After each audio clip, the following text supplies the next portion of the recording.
बाबा साहब अंबेडकर जी की 132वीं जयंती है। इस जयंती के शुभ अवसर पर हमारे मंच पर उपस्थित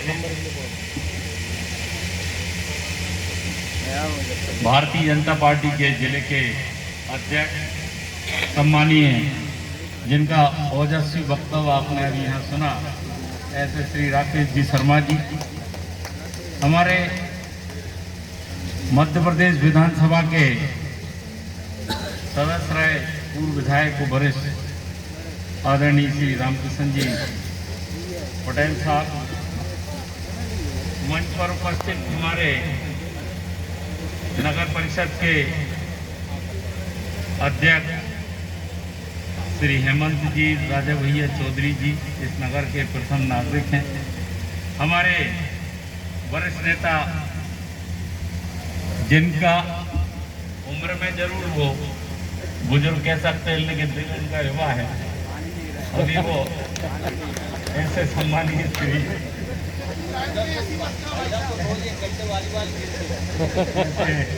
ठाकुर हरनाम सिंह राजपूत जी, हमारे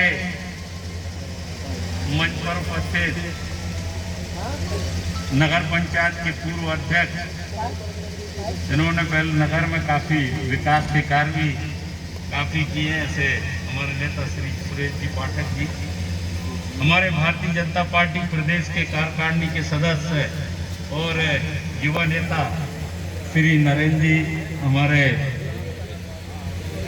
जो कि हमारे वरिष्ठ नेता शिवाजी पटेल साहब के सुपुत्र भी हैं। मंच पर उपस्थित आपके सरपंच राय टोंगास हैं वकील साहब विश्राम सिंह जी, हमारे मंच पर उपस्थित हैं। हमारे भारतीय जनता पार्टी के जिले में हमारे जिला सदस्य और पदाधिकारी का कोषाध्यक्ष जिन्हें राकेश जी का सारा कोष है, इनके ऐसे हमारे शेर सिंह जी चौधरी साहब, यहाँ के मंडल के हमारे अध्यक्ष अभिषेक जी, भारतीय जनता पार्टी के जिले के मंत्री हमारे पवन जी, दूसरे हमारे भारतीय जनता पार्टी के मंत्री राजेंद्र जी ठाकुर साहब, दूसरे ग्रामीण हमारे मंडल के अध्यक्ष महोदय, यहाँ पर मंच पर उपस्थित हमारे अन्य सभी अतिथिगण, हमारे आज के कार्यक्रम की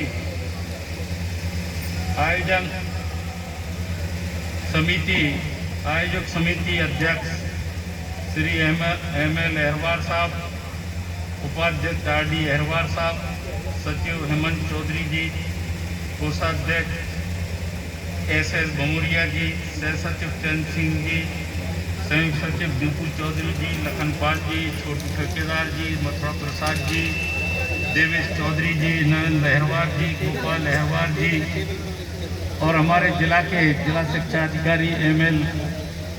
राठौरिया जी, ये भी जब हम कॉलेज में भोपाल में पढ़ते थे तो ये भी उसी हॉस्टल में उसी रूम में ही पढ़ाई करते थे। ये अमन सिंह जी, पहले इनकी नियुक्ति वहीं बख्तरा में हुई थी, मैंने कहा कि आप तुम रायसेन जिले में आ जाओ, बख्तरा से वहाँ से ये इंसाफ के क्षेत्र से तो रायसेन जिले में ये हमारे अमन सिंह जी प्रिंसिपल साहब आज रिटायर हुए, उनको हम लोगों ने आज यहाँ पर सम्मानित किया है। अन्य हमारे इसमें सभी साथीगण हैं, हम लंबे समय से हम लोगों का आपने इंतजार किया। आज पूज्य बाबा साहब अम्बेडकर जी के जीवन चरित्र पर और उनके आज जो जन्मदिवस पूरी दुनिया में, देश में और मध्य प्रदेश के कोने कोने में मनाया जा रहा है। विस्तार से हमारे वरिष्ठ नेताओं ने, आदरणीय रामकिशन पटेल जी ने, आदरणीय हेमंत चौधरी जी ने, आदरणीय राकेश शर्मा जी ने, हमारे रामकृष्ण पटेल साहब, विश्राम सिंह जी ने विस्तार से यहाँ पर चर्चा की। पूज्य बाबा साहब अम्बेडकर, सबसे गौरव की बात तो हमें ये है कि उनका जन्म मध्य प्रदेश की धरती पर हुआ। वो हमारे इस प्रदेश की माटी में उन्होंने जन्म लिया, मऊ, जिसको प्रदेश के मुख्यमंत्री शिवराज सिंह चौहान जी ने उसको भव्य स्थल बनाया है, एक तीर्थ स्थल बनाया है। दुनिया भर और देश भर के लोग आज जब वहां जाते हैं, देखते हैं कि हाँ, मऊ में, अम्बेडकर नगर में आज उन्होंने इतनी व्यवस्थाएं की। और आज हम लोग यहाँ रायसेन जिले में जयंती मना रहे हैं। मुख्यमंत्री और महामहिम राज्यपाल महोदय सबसे पहले मऊ में गए और उसके बाद महेश्वर में, खरगोन जिले में बड़ा कार्यक्रम था। अब 16 तारीख को प्रदेश का बड़ा अम्बेडकर महाकुंभ होने जा रहा है ग्वालियर में, जहां लाखों की तादाद में लोग आएंगे। मध्य प्रदेश की सरकार उसका आयोजन कर रही है, मुख्यमंत्री शिवराज सिंह चौहान जी। अभी राकेश जी यहाँ विस्तृत रूप से बात कर रहे थे, इन्होंने बताया कि मध्य प्रदेश के मुख्यमंत्री ने अभी संत रविदास जी की जो जयंती थी, इसके पहले हमारे समाज के साथी लोग संत जी की जयंती मनाया करते थे। कुछ लोग चंदा इकट्ठा कर लेते थे, कोई डोनेशन दे देता था, तो सवेरे लोग इकट्ठे होकर संत रविदास जी की जयंती मनाते थे। लेकिन मध्य प्रदेश के मुख्यमंत्री शिवराज सिंह चौहान ने पिछले 2 साल से उन्होंने कहा, मध्य प्रदेश की सरकार हर पंचायत, हर नगर पंचायत, हर नगर पालिका में शासन के पैसे से संत रविदास जी की जयंती मनाई जाए। तो ये बहुत बड़ा कदम, 2-2 हजार रुपए हर पंचायत को दिए गए कि वहां पंचायत में संत रविदास जी की जयंती मनाई जाए। और इस वर्ष तो संत रविदास जी का बड़ा महाकुंभ सागर में 8 फरवरी को किया गया, जहां 1 लाख से ज्यादा नागरिक वहां थे। और मुख्यमंत्री जी ने वहां 100 करोड़ का मंदिर निर्माण की घोषणा की। और घोषणा नहीं की, 15 दिन के अंदर बजट में इंक्लूड, जमीन का आवंटन और मंदिर का नक्शा निर्माण करने के लिए डिपार्टमेंट को, संस्कृति विभाग को निर्देश दे दिए कि बड़े से बड़े आर्किटेक्ट बुलाओ। हम लोगों को भी निर्देश दिए। हम लोग धन्यवाद देने गए थे। मेरे साथ लगभग मध्य प्रदेश के 600-700 विश्राम जी और यहाँ के भी लोग, काफी लोग थे, बरेली से भी काफी लोग गए, साथ में गए थे। हम लोगों ने मुख्यमंत्री जी को सीएम हाउस में जाके धन्यवाद, हम लोगों ने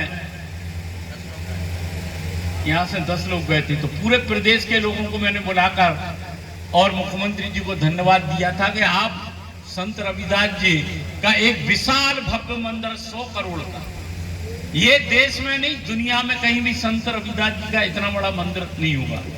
आप जाओगे वैसे पंजाब में या हरियाणा में बड़े बड़े मंदिर संत रविदास जी के मिलेंगे, वहाँ लोग मानने वाले भी लोग हैं, बहुत ज्यादा मानते हैं। और मैं एक बार तो इंग्लैंड में था, उस समय संत रविदास जयंती थी, वहाँ भव्य मंदिर बने हुए इंग्लैंड में, और वहाँ पर जयंती तेजी के साथ संत जी की मनाई जाती थी, बाबा साहब की जयंती वहाँ पर मनाई जाती थी। तो सिर्फ देश में नहीं दुनिया में। लेकिन मध्य प्रदेश के मुख्यमंत्री जी ने 100 करोड़ का भव्य मंदिर संत रविदास जी का बनाने की घोषणा नहीं, उसका क्रियान्वयन कर दिया। और ये देश का नहीं विश्व का एक तीर्थ स्थल बनेगा। लोग दुनिया भर से लोग संत रविदास, उनके पूरे जीवन चरित्र का वहां पर वर्णन किया जाएगा वहां पूरा। और वहां पर संत महात्माओं के लिए जानकारी और युवाओं के लिए और रोजगार देने की भी वहां पर कौशल योजना लागू करके 11 एकड़ की जमीन वहां आवंटित सागर में की गई है। ये काम ये मध्य प्रदेश की सरकार संत रविदास जी के और बाबा साहब अम्बेडकर जी का बड़ा महाकुंभ सागर में 16 को होने को जा रहा है। इसके साथ साथ जैसा अभी राकेश शर्मा जी ने बताया कि अभी मुख्यमंत्री जी ने जो बाबा साहब के पंच तीर्थ स्थल, उन स्थलों को भी तीर्थ दर्शन जो योजना है उसमें शामिल कर दिया है। अब दर्शन करने के लिए हम लोग बाबा साहब के उस तीर्थ स्थलों पर उन पंच तीर्थों को भी शामिल किया, वहाँ पर भी जाकर दर्शन कर उनका जा सकते हैं। तो मैं इस कार्य के लिए भी धन्यवाद देना चाहता हूँ। बाबा साहब अम्बेडकर जी हमारे प्रदेश में मऊ में एक छोटे से परिवार में उनने जन्म लिया।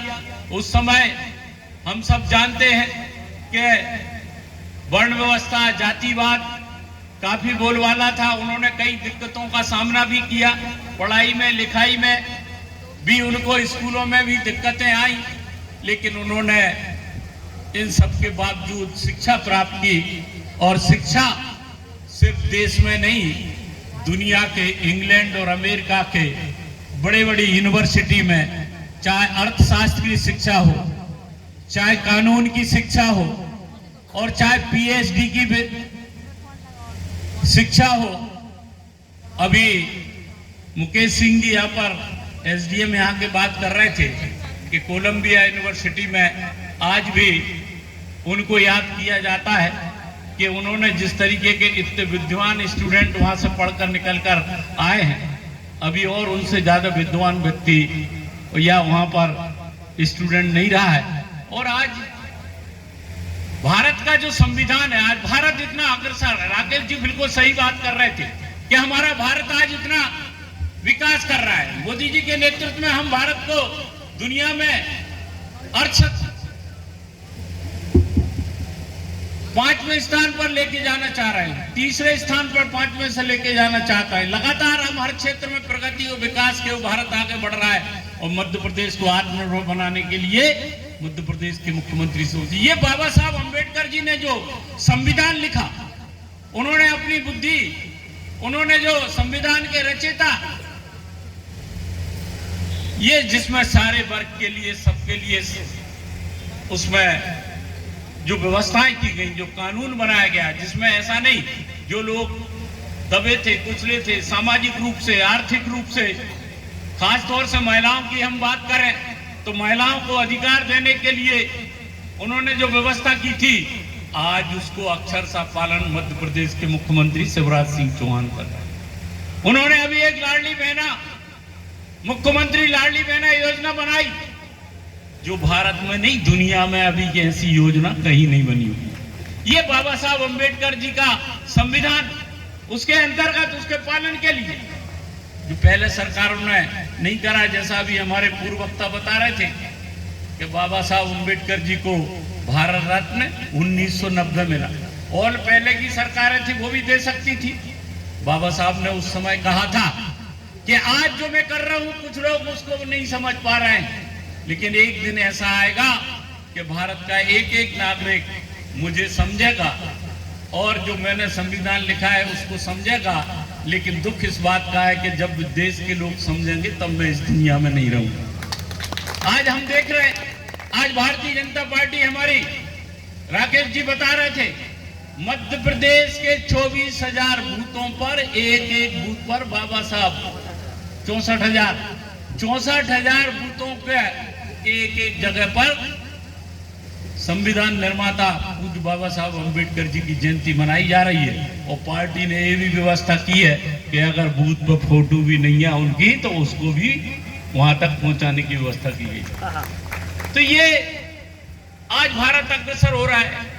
जैसे कल्पना की थी, उन्होंने संघर्ष किया, उन्होंने लोगों के, राकेश जी अभी सही बात कर रहे थे कि अगर बाबा साहब चाहते तो उसी समय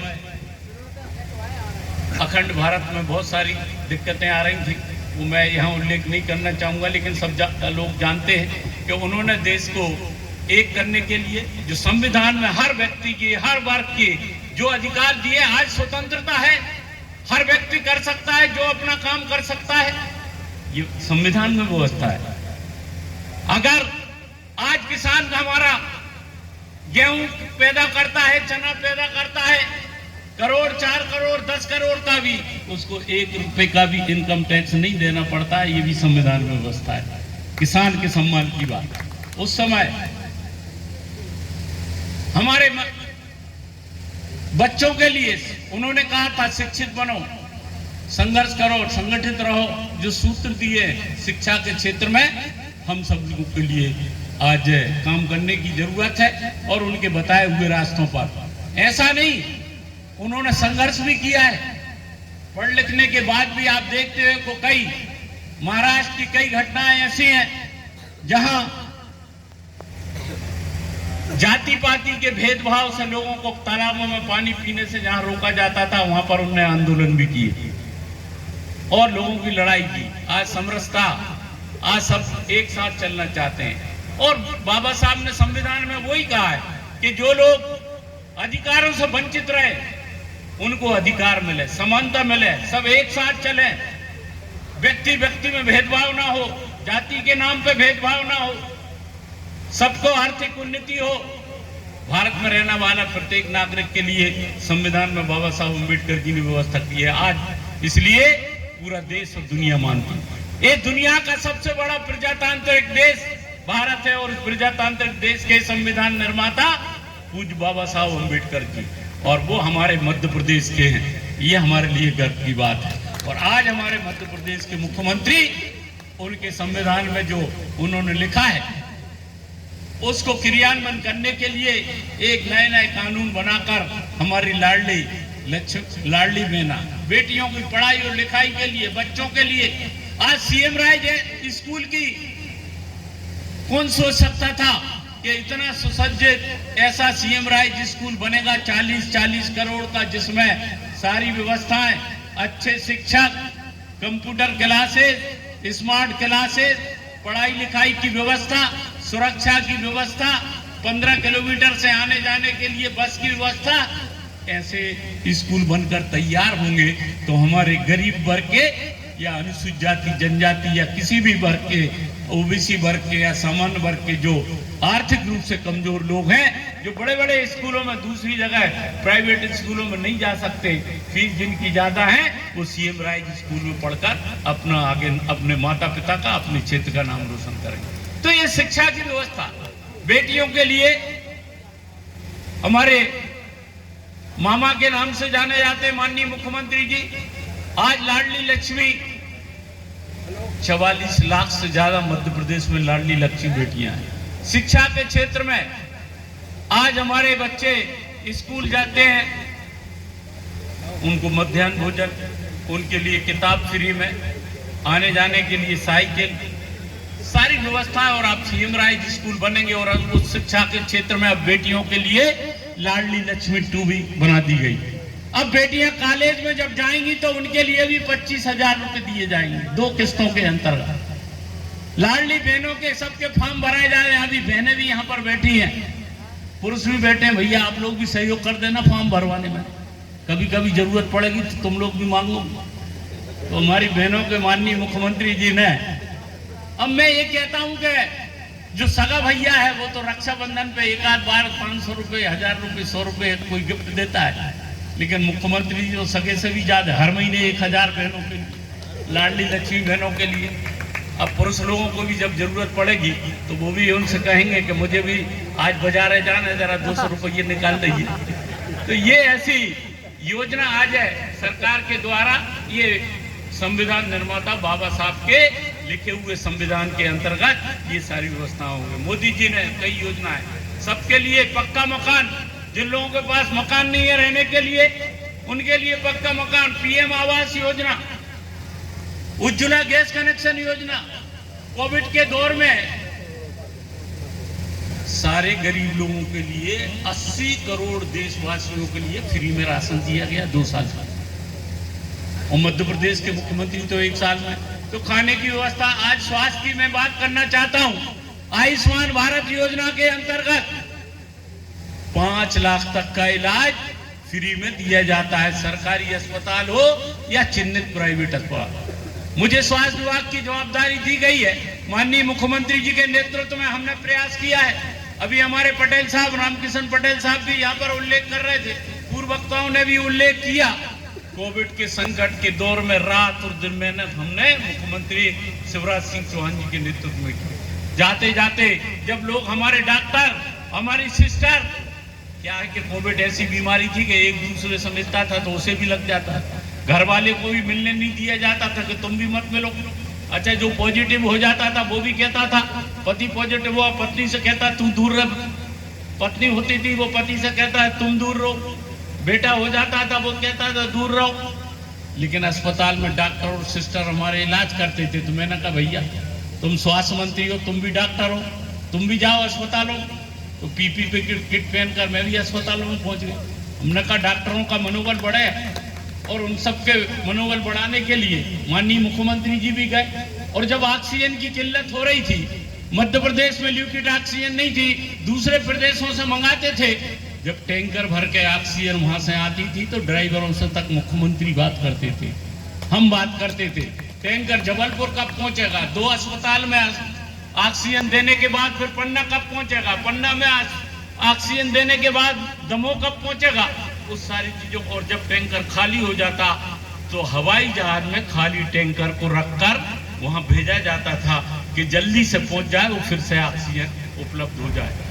तो लाखों लोगों के आज कोविड के संकट के दौर में लोगों के हम लोगों ने सेवा की है। मुख्यमंत्री जी के नेतृत्व में जन भागीदारी का मॉडल बनाया, जिसको देश में मध्य प्रदेश के इस जन भागीदारी मॉडल का सराहना भी की गई है। घर घर डोर टू डोर जाकर हम लोगों ने सर्वे किया, दवाइयों की उपलब्धता घर घर में हम लोगों ने की, आईसीयू एचडीयू के जो बेड हम लोगों ने बनाए, अस्पताल है। और आज मध्य प्रदेश के अंदर हमारा प्रयास है कि शिवराज सिंह चौहान जी के नेतृत्व में वर्ल्ड क्लास की स्वास्थ्य सेवाएं उपलब्ध कराई जाए। अभी हमारे साथी संचालक जी कह रहे थे कि बरेली में भी डॉक्टरों की कमी है। तो मैं बताना चाहता हूं, मेरे बनने के बाद अभी तक मध्य प्रदेश में 2000 मेडिकल हमने डॉक्टरों की पोस्टिंग की है, बॉन्ड के और संविदा के मिलाकर, और लगभग 1000 हम लोगों ने पहली बार मध्य प्रदेश में कैबिनेट में स्पेशलिस्ट की भर्ती 25% सीधी की जा रही है। अभी हमने बातचीत की है, 1456 डॉक्टर की नियुक्ति जल्दी पीएससी द्वारा की जाएगी। बरेली नहीं, रायसेन जिला मध्य प्रदेश में सब जगह डॉक्टरों की उपलब्धता होगी, और हम प्रयास कर रहे हैं और स्पेशलिस्टों की भर्ती कर रहे हैं, और 193 डेंटिस्ट की भी भर्ती कर रहे हैं, हमारे सिस्टर की भी भर्ती हो रही है। और अस्पतालें तो हमने इतनी खोली है। अभी 3 दिन पहले माननीय मुख्यमंत्री जी मुरैना में थे। मुरैना की धरती से 1942 करोड़, लगभग 2000 करोड़ की 621 स्वास्थ्य संस्थाओं का भूमि पूजन मुख्यमंत्री जी ने किया। 50 साल में इतना कभी नहीं हुआ। एक साल में 410 अस्पताल है। आपके यही देवरी में अभी अस्पताल 6 बिस्तर का था। मुझसे वहां के, जब मैं एक समय नगर पंचायत के चुनाव में गया था, और वहां के नागरिकों ने मुझे बताया कि नहीं है 90 गांव लगे हुए हैं। रामकिशन पटेल जी को मैंने फोन करके भी आपको बताया था, आपको शायद याद होगा। और हमने 14 करोड़ का अस्पताल 30 बिस्तर का देवरीगंज में भी, जिससे हमारा जिले का दूर दराज का गांव, चाहे सुल्तानगंज हो, चाहे बेगमगंज हो, चाहे सिलवानी हो, चाहे अन्न हो, चाहे बिनेका हो, चाहे सांची हो, चाहे अन्य जगहों पर हो, स्वास्थ्य के क्षेत्र में मध्य प्रदेश में हम वर्ल्ड क्लास की स्वास्थ्य सुविधाएं देना चाहते हैं। आप लोगों का आशीर्वाद जिस तरीके से मिलना है, रात और दिन हम मेहनत कर रहे हैं। तो हर क्षेत्र में ये बाबा साहब अम्बेडकर जी, उनके संविधान, उन्होंने जो रास्ता बताया उसके अनुसार हम लोग चल रहे हैं। संविधान के अनुसार हम लोग काम करेंगे, हर व्यक्ति सुखी रहेगा, हर गरीब आदमी। आज आप देख रहे हो, पहले इतना भेदभाव हुआ करता था, आज समरसता, सब लोग, हम लोग एक साथ मिलकर काम करना चाहते हैं। जो लोग अंत्योदय की जो भावना है, उसको भी, जो अंतिम व्यक्ति है उसको हर चीज की सुविधा मिले, पढ़ाई की सुविधा मिले, राशन उसको मिले, इलाज उसको मिले, हर सुविधा मिले। इसके लिए सरकार मुख्यमंत्री शिवराज सिंह चौहान जी के नेतृत्व में लगातार विकास के कार्य हम लोग कर रहे हैं। ये पूज्य बाबा साहब अम्बेडकर के संविधान के अंतर्गत किया जा रहा है। मैं उनके चरणों में नमन करना चाहता हूँ। आज दुनिया में बाबा साहब अम्बेडकर जी का नाम ऐसे ही नहीं, संविधान उन्होंने जो लिखा है, जो प्रजातांत्रिक, जिसमें सब के लिए सब, आज सब लोग स्वतंत्र हैं, अपने हिसाब से लोग काम कर रहे हैं। ये सारी आजादी, ये सब संविधान, उसी संविधान को हमारे पूर्ववक्ता अभी बात कर रहे थे कि उस संविधान के अंतर्गत हम सब लोग काम कर रहे हैं, सबका उत्थान कर रहे हैं, सबकी सेवा कर रहे हैं। इसलिए आज मैं फिर से आप सबके लिए बाबा साहब अम्बेडकर जी की इस जयंती के शुभ अवसर पर आप सबको हार्दिक शुभकामनाएं। और बधाई देना चाहता हूँ। बाबा साहब के चरणों में नमन करना चाहता हूँ। और आप लोगों ने इतने धैर्य से इतनी देर तक आप बैठे रहे, फिर से आपको बहुत बहुत धन्यवाद। और क्षमा भी चाहता हूँ कि आप लोगों के बीच में आने में मुझे देरी हुई। और मंच के सब अतिथियों को भी धन्यवाद। आप लोगों ने भी पेशेंस के साथ, वैसे नेता लोग ज़्यादातर नहीं झेलते लोगों को, कुछ समय होता है तो, लेकिन आप लोग इतनी देर तक अभी हरनाम सिंह जी बता रहे थे कि पहले इनका समय था तो बोले मंत्री आने में कोई लेट हो जाता तो बोले दूसरों को अतिथि बना कर, अभी बोल रहे थे मन से। तो इसके बावजूद भी आप लोगों ने, आप सबके लिए बहुत बहुत बधाई देना चाहता हूँ। धन्यवाद। जय हिंद, जय भारत, जय भीम।